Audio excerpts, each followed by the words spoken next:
ఇప్పుడు ఇక్కడ పనిచేసే సొసైటీలో పనిచేసే కార్మికులంతా వీళ్ళంతా మహిళలండి. ఈ యొక్క చుట్టుపక్కల మన్యం గ్రామాల నుంచి వీళ్ళు ఇక్కడ కార్మికులుగా పనిచేయడానికి వస్తున్నారు ఈ సొసైటీకి. ఈ బొమ్మల తయారీలో వీళ్ళు బాగా ఆరితేరి ఉన్నారన్నమాట. చాలామందికి ఈ యొక్క మన్యంలో ఉన్న మహిళలందరికీ ఇక్కడ సొసైటీ వారే వీళ్ళందరికీ జీవనోపాధి కల్పిస్తున్నారండి ఈ బొమ్మల తయారీ ద్వారా.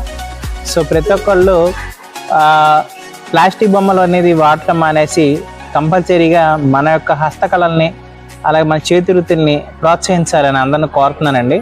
ఈ బొమ్మలన్నీ మనం కొంటేనే మన సంస్కృతిని మన సాంప్రదాయాలను పరిరక్షించుకోవటం అవుతుంది. అలాగే పర్యావరణ రహితమైన ఈ బొమ్మల్ని వాడటం వల్ల మనుషులకి కానీ ప్రకృతి కానీ ఎటువంటి హాని అనేది జరగదండి. సో దయచేసి ఈ యొక్క బొమ్మల్ని మనం కొని మన రాష్ట్ర అభివృద్ధిలో తోడ్పడదామని చెప్పి నేను కోరుతున్నానండి. తప్పనిసరిగా ఈ యొక్క ఏడిపాక గ్రామాన్ని వైజాగ్ వెళ్ళేవారు ఎవరైనా సరేనండి, ఇక్కడ మన నక్కపల్లి అనే అడ్డ రోడ్డు వస్తుందండి. ఆ అడ్డ రోడ్డు నుంచి వచ్చినట్టయితే కనుక ఈ యొక్క ప్రాంతం చేరుకొచ్చండి. నాకు 12 కిలోమీటర్లు ఉంటుంది.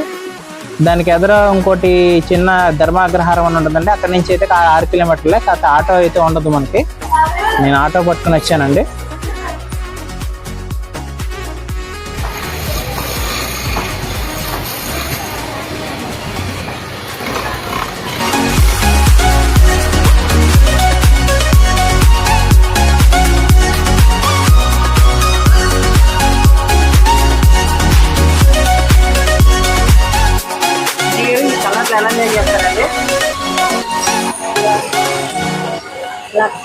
లక్క ఉంటుంది. లక్కతో ఈ ఎన్ని కలర్లు చేస్తారండి.